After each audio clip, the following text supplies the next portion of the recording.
Le Seigneur Jésus-Christ vous bénisse tous. C'est un privilège une fois de plus pour moi de me retrouver, n'est-ce pas, devant vous au travers de cette petite caméra. Le Seigneur nous a accordé sa grâce en cette journée particulière et nous voulons lui rendre infiniment grâce pour cela. Le Seigneur m'a permis d'être, n'est-ce pas, en voyage missionnaire à l'extrême nord, dans le Mayo Tchanaga, dans l'arrondissement de Boura. Et c'est là où je me trouve en ce moment. Et comme il est de coutume pour moi de faire une petite vidéo pour encourager les frères et les sœurs de partout dans le monde qui appuient sur le bouton lecture à continuer d'appuyer sur lecture, ainsi que notre frère, le frère Joseph Marion Branham nous a dit, le prophète de Dieu qui nous a encouragés à appuyer sur lecture dans n'importe quelle situation, que ce soit pour le mariage, que ce soit même pour enterrer quelqu'un, que ce soit pourquoi il nous a dit d'appuyer sur le bouton lecture. Je crois que il est évident que nous ne cesserons jamais de venir encourager les frères à appuyer sur le bouton lecture. Cet après-midi, je voudrais lire un témoignage de la voix de Dieu qui date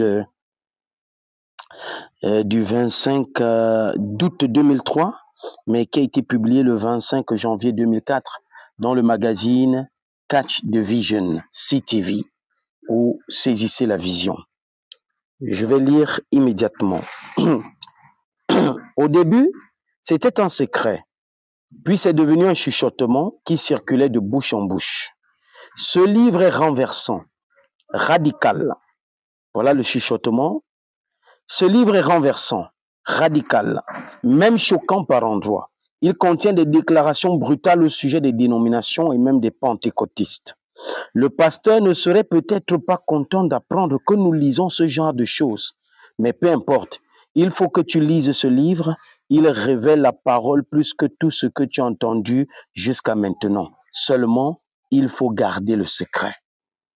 Un frère parlant à un autre. Le pasteur Anatoly Saïdov savait qu'il se passait quelque chose. Parmi la centaine de membres de son assemblée, il n'arrivait pas grand-chose sans qu'il soit au courant, car on le respectait trop pour l'exclure. Et il était trop franc et trop direct pour tolérer les rumeurs. Dès qu'il y avait du remue-ménage dans l'assemblée, il veillait à ce que tout se règle sans tarder. Donc, ce qui devait arriver arriva. La source de cette petite vague se retrouva bientôt entre ses mains. Ce livre contenait un sermon d'un prédicateur américain, traduit de l'anglais en russe. Mais qu'est-ce que cet étranger pourrait bien avoir à dire et qui est captivé à ce point l'attention de ses fidèles, se demanda-t-il. Il fallait aller jusqu'au fond de cette affaire, et vite, avant qu'elle s'enracine. Il pourrait s'agir d'une nouvelle forme d'extrémisme, et frère Anatoly n'avait pas besoin qu'on lui rappelle que les idées radicales entraînent souvent du fanatisme. Après tout, on était en Ouzbékistan. Le pasteur Anatoly ne voulait avoir part à aucune forme de fanatisme, quelle qu'elle soit. Mais à la lecture du sermon traduit, il prit conscience que ce qu'il avait entre les mains était plus que l'opinion doctrinale d'un individu, plus qu'une nouvelle contorsion théologique. C'était un enseignement loin de la parole. C'était la vérité. Sans hésiter, frère Anatoly se tint devant son assemblée et, en tenant le livre dans sa main, il déclara « Ceci est la vérité. J'ai eu tort dans bien des choses que je vous ai dites dans le passé, mais ceci est la vérité. Je veux plus de livres comme celui-ci. » Oh, quelle humilité! Un homme qui reconnaît que ce message n'est rien d'autre que la vérité, qui reconnaît que ce que ses fidèles ont trouvé n'est que la vérité. Il n'a pas dit parce que ce sont les fidèles qui ont trouvé ça et que ce n'est pas moi, je n'accepte pas cela. Mais il a été humble de reconnaître que ce document que détenaient les fidèles, n'est-ce pas, quand il a, n'est-ce pas, percé le mystère de cela, il a découvert que c'était la vérité et il n'a pas manqué de prendre position pour cette vérité-là en venant déclarer cela ouvertement devant son assemblée. Béni soit le nom du Seigneur. Ses recherches le menèrent bientôt au bureau de Voice of God Recordings de Saint-Pétersbourg en Russie. c'est frère Alexandre Poliakov, directeur du bureau et pasteur d'une église de Saint-Pétersbourg, qui reçut son appel. Le plus grand désir de frère Anatoly était de se faire rebaptiser selon Acte 2, 38. On prit les dispositions nécessaires pour le faire venir sans tarder en Russie, où il fut baptisé au nom du Seigneur Jésus-Christ. Il repartit à Navoï avec une provision de brochures et de cassettes pour son assemblée. Peu de temps après, il avait baptisé tous les membres de son église. Tous ces événements eurent lieu en 1999. Les 4 années qui ont suivi ont été marquantes pour les croyants d'Ouzbékistan. À Navoï, l'église de frère Anatoly s'est développée et compte maintenant environ 300 membres. Un troupeau consacré, dévoué, très motivé, formé à 70% d'Ouzbeks et à 30% de Russes. La plupart d'entre eux parlent 2 langues, l'ouzbek et le russe, et quelques-uns parlent aussi l'anglais. Récemment, on a entrepris là-bas de traduire le message en ouzbek. Jusqu'à maintenant, 4 tracts ont été imprimés. Depuis novembre 2000, un bureau de VGR est installé dans le même bâtiment que l'église de Navoï. Et, fait étonnant, le gouvernement de l'Ouzbékistan a donné le bâtiment entier à l'église. Le Seigneur agit de manière vraiment mystérieuse. En mai, notre représentant pour la Russie, frère Matti Honkanen, du bureau de VGR en Finlande, et frère Jeremy Evans, coordonnateur de l'œuvre en Russie, ont rendu visite au sein de Navoï. Tous deux ont ce même témoignage. Mieux ils connaissent les croyants ouzbeks, plus ils admirent et respectent ces gens exceptionnels. Cela se comprend facilement, car il y a lieu d'admirer le peuple ouzbek. Par exemple, la plupart des femmes d'Ouzbékistan portent de longues robes, ont les cheveux longs et ne se maquillent pas. Les hommes sont des gentlemen et quand ils vous saluent, ils vous donnent une poignée de main cordiale tout en posant leur main gauche sur leur cœur. On a dit la plupart des femmes, on n'a même pas parlé des sœurs. Oh, ces pays où on trouve encore la pureté. Que Dieu aide l'Afrique, le Cameroun en particulier. Nous continuons. C'est une coutume du pays, chez ces gens qui ont les pieds sur terre, de faire bon accueil à leurs invités et même de préparer pour eux un festin spécial incluant un agneau gras au menu. Dernièrement, frère Anatoly a eu l'occasion de visiter de nombreuses villes des États-Unis. Et il a fait beaucoup de commentaires sur le mode de vie hybride qu'il a observé en Amérique. Il croit que notre nourriture, nos animaux et même nos vies ont été affaiblis par les transformations que nous faisons subir à la majorité des produits que nous consommons. Si nous nous comparons à l'Ouzbékistan, où les gens mangent des aliments plus naturels et refusent tout ce qui a été hybridé, il semble que le pays défavorisé, ce soit nous. De plus, le désir de frère Anatoly de ne se nourrir que d'aliments authentiques et non contaminés ne se limite pas à la dimension naturelle, mais bien au-delà dans la dimension spirituelle.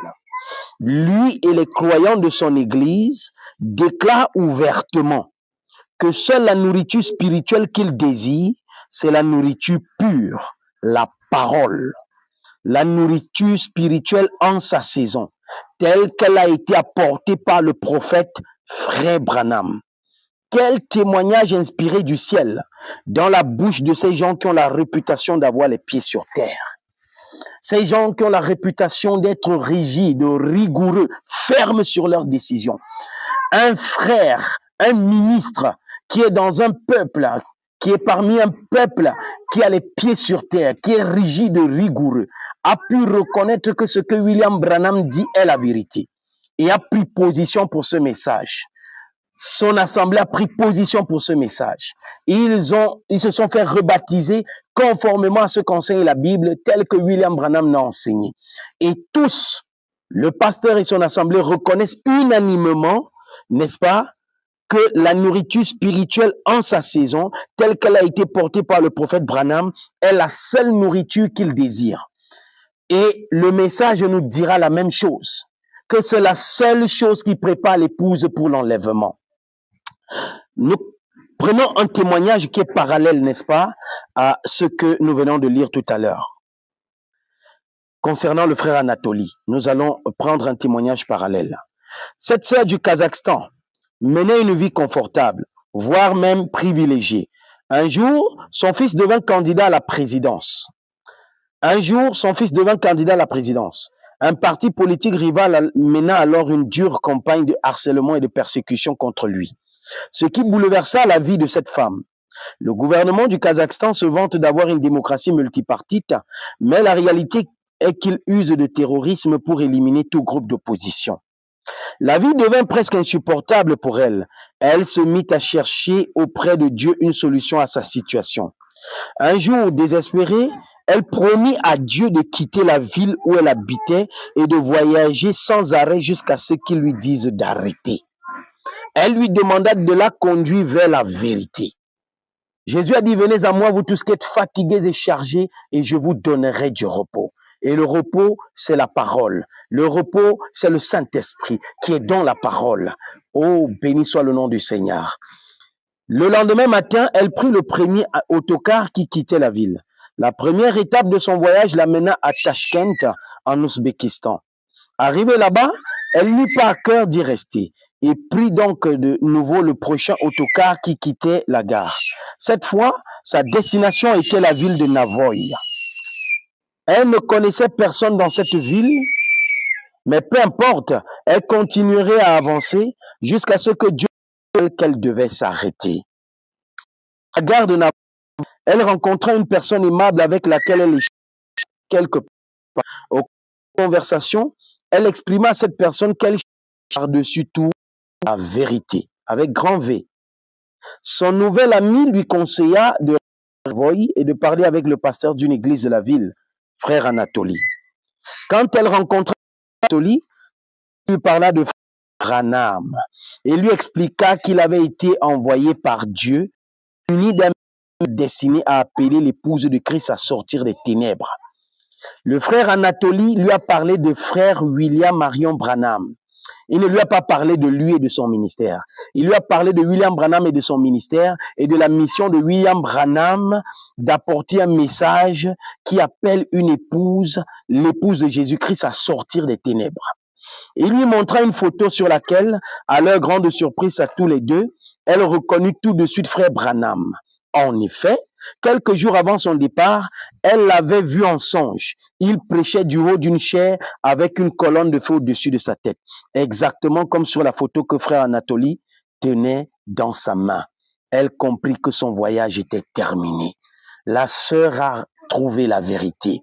Elle a été conduite par le Seigneur, par le Saint-Esprit, n'est-ce pas, à retrouver la vérité. Parce que beaucoup de gens, je vois souvent des témoignages sur le net, des gens qui disent, j'ai été ravi jusqu'au ciel, jusqu'au paradis, le Seigneur m'a mis à cœur, m'a donné un message, et quand ils reviennent, ils se mettent à prêcher. Parfois même, ce sont des femmes, elles se mettent à prêcher, et puis elles nous disent que ce message vient de Dieu. Et pourtant, Dieu a un programme. Et frère Branham dit que peu importe ce que vous avez, votre intelligence et tout, vous devez vous humilier et travailler selon le programme de Dieu. Et Dieu a un programme sur cette terre. William Branham dit, puissent les hommes et les femmes saisir la vision, comprendre quel est le programme de Dieu en ce temps, en ces derniers jours. Et le programme de Dieu n'est apporté que par un seul homme. William Branham dit, c'est toujours le message d'un seul homme.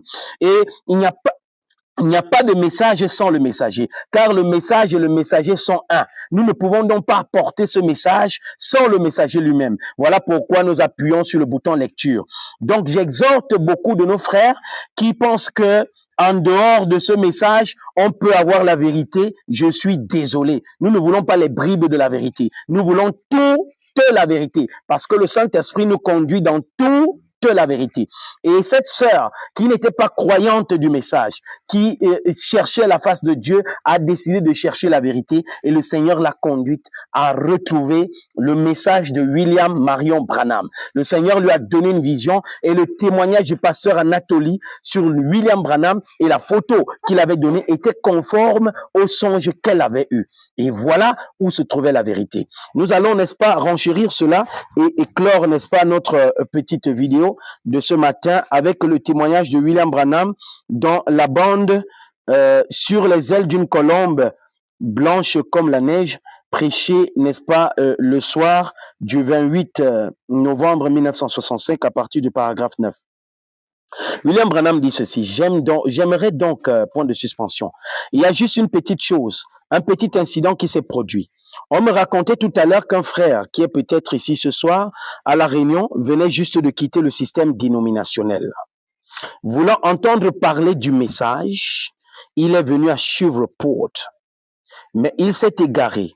Il ne savait plus où il se trouvait. Il s'est donc rendu en ville. Il voit un rassemblement et demande, est-ce ici que Billy Branham va prêcher? On lui dit, non, c'est ici que Billy Graham va prêcher sur film. Eh bien, dit-il, je regrette, mais je ne suis pas au bon endroit.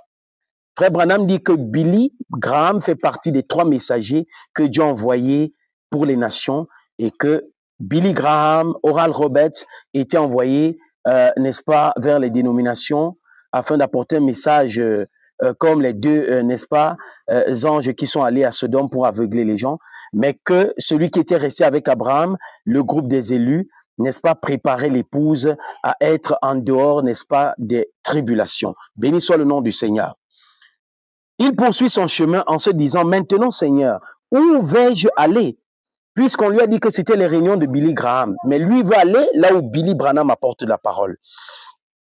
Il dit, maintenant Seigneur, où vais-je aller? Il remonte la rue principale. Je ne sais pas ce que c'est. Il y a une grande église tout en bas au bout de la rue Texas. Et sur l'église, il y a une grande croix blanche. Le Seigneur lui dit, continue simplement à marcher. Une fois arrivé, il voit. Il se dit, eh bien, ce doit être ici avec toutes ces voitures autour. Une épouse avec son époux sort alors de l'église. Mighty God. C'est très fort. Une épouse avec son époux sort alors de l'église.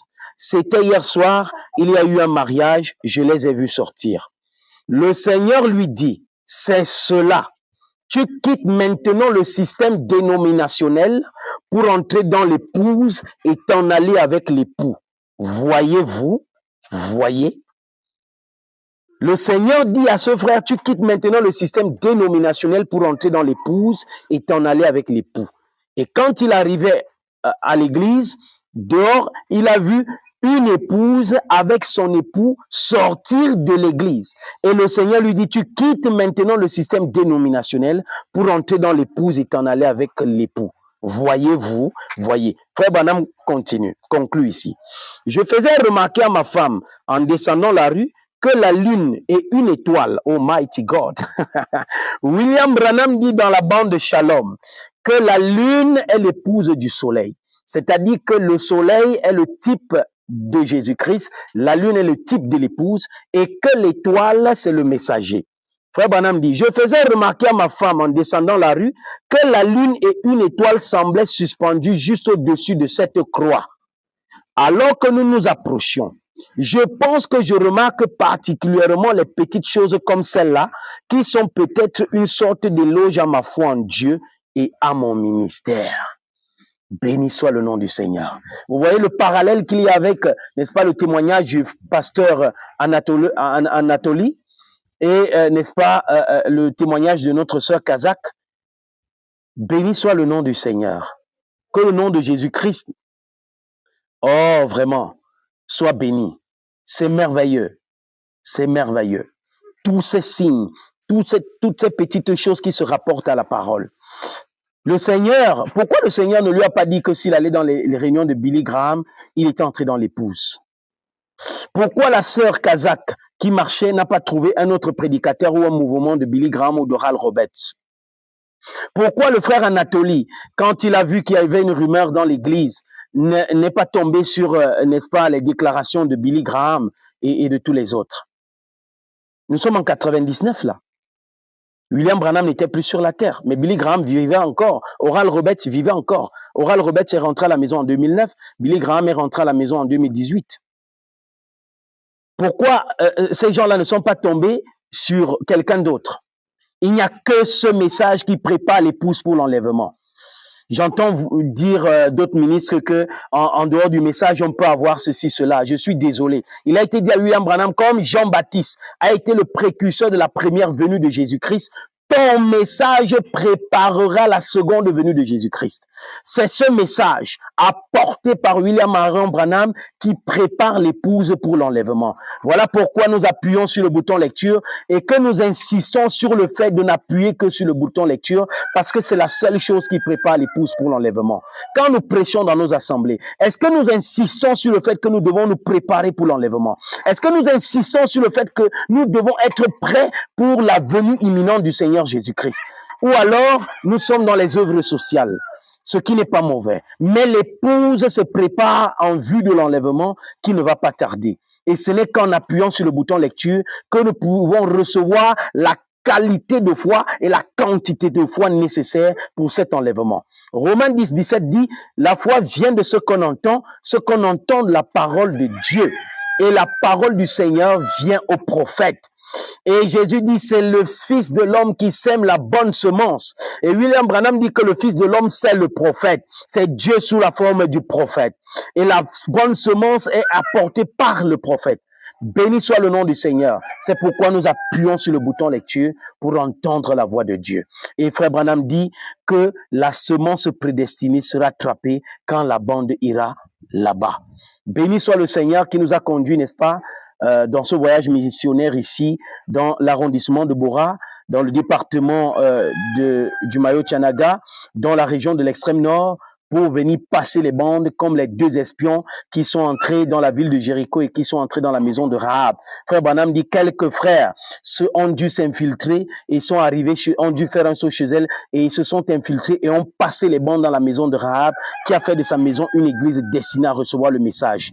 Ils ont passé les bandes et Rahab a été sauvé lorsque la colère de Dieu est passée. Béni soit le nom du Seigneur. Mes amis, je vous encourage à appuyer sur le bouton lecture. Nous avons, n'est-ce pas, un programme en ce moment avec le prophète de Dieu, Joseph Branham, qui, n'est-ce pas, nous conduit à écouter les 7 âges de l'Église. Nous avons commencé, n'est-ce pas, par la révélation de Jésus-Christ, suivi de la vision de Patmos.